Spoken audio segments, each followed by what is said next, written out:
Now, just some breaking news on this story now. The city of Lviv has issued a curfew beginning tonight from 10 p.m. to 6 a.m.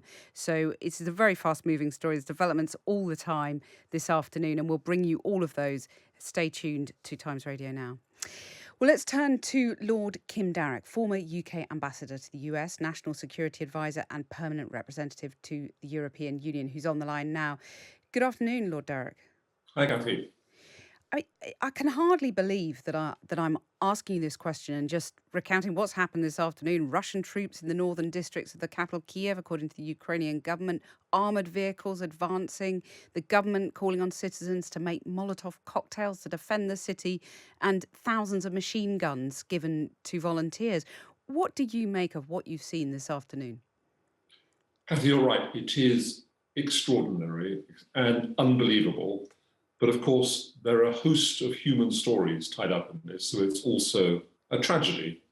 There was a lot of speculation at the beginning about whether the Russian troops would come east to west, try to take the rest of Luhansk and Donetsk, and then move towards Kiev, or whether they would come down towards Kiev from Belarus. It looks like they are trying to do both.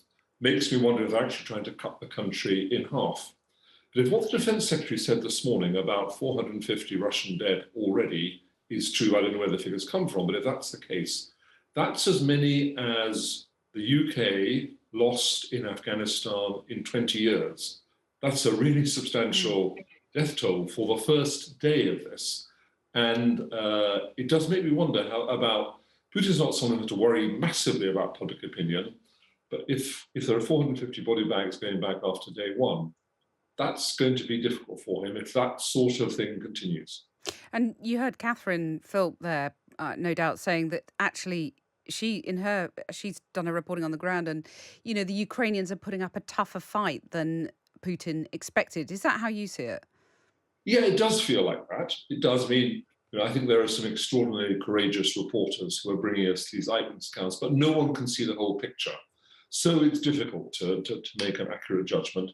But it certainly feels as if the first 24, 36 hours haven't gone all Russia's way, and if Russian forces have been slowed up, if not held up, in some of the parts that they are trying to take. We are seeing a sort of toughening up of the sanctions response, and reports that Putin and the Foreign Minister Sergei Lavrov will be hit personally. Yeah. But there is disagreement amidst members of the EU on how to exclude Russia from the SWIFT financial payments mechanism, for example. How do you think these sanctions are going to work? Is it too little, too late? What's your view on that? If you mean by working, Cathy, are they going to deter Putin? My answer is no. I think he's taken a decision. He has priced into that decision the maximum Western sanctions, and he's decided he's going to go ahead nevertheless. So what we're doing now is we are increasing the cost for Russia of what they're doing. In terms of SWIFT, look, I'm not a financial expert, but I remember we thought about SWIFT back in 2014 when I was National Security Advisor after the Russians had annexed Crimea. And it's not straightforward for two reasons. Number one, if you're trying to buy Russian oil or gas, or if you're trying to sell stuff to Russia, goods or services, and you suddenly lose SWIFT, that's going to be a big problem. We don't have much in the way of trade with Russia. We don't buy much Russian oil or gas, but some of the European partners do. And this is going to cause some of their companies big problems. And it's going to cause, Hungary gets half its energy from Russia. And if they suddenly can't pay for it and supplies get cut off, that's a problem for them too, a really big problem. Yeah. So I sort of understand it, but I would expect, nevertheless, in the end, because of the enormity of what Russia has done, that they will be kicked out of SWIFT. So because of that enormity, what are the next steps? Because, can you go on ratcheting up sanctions indefinitely? What are the next steps there? They've taken off the completely off the table, sending out UK troops or NATO troops. So if you don't do those things, where next? What happens? But I think there are a number of things that need to be done. I don't think we can risk. I don't think anyone's going to put Western troops, NATO troops, into Ukraine. I think that sanctions we will will more or less have used everything in the armory on sanctions pretty soon, if not already. I think we can still supply defensive weapons. You can question whether any weapon is defensive to Ukraine for as long as you can be sure it's going into Ukrainian forces' hands. And we've done that, and the Americans have done that, and the Poles have done that, and that can continue. We can offer political solidarity to the Ukrainians, and if Zelensky needs a haven, if he has to escape Kyiv and needs a haven somewhere, I hope that we and others would offer to take him and his government.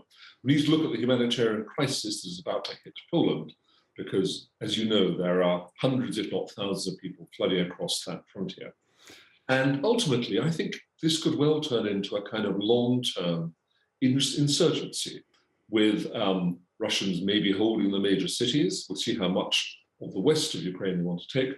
But with Ukrainian forces attacking them, on roads and on travel routes and in their barracks and this kind of thing, and it could last a long time. And so, how do you assess the scale of this crisis? If you were advising the Prime Minister now in your former role as National Security Advisor, people have talked about it's like the Cuban Missile Crisis. It reminds people of the build-up to World War II. I mean, how big a risk is this now? I mean, it's obviously a dangerous situation. I don't think it's like the Cuban Missile Crisis, because that was over in the end in a few days, a few weeks. I don't think it's like the So it's build-up. worse than that. I think in a sense it can be, just because I think we could be in for a long haul here. I don't see the Russians backing off or changing their minds on what they're trying to achieve.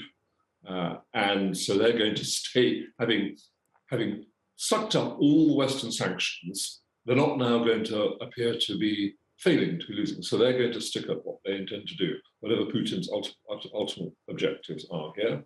I think that we're going to see a flood of refugees going westwards, which Europe will have to help the Poles and the Hungarians and others look after.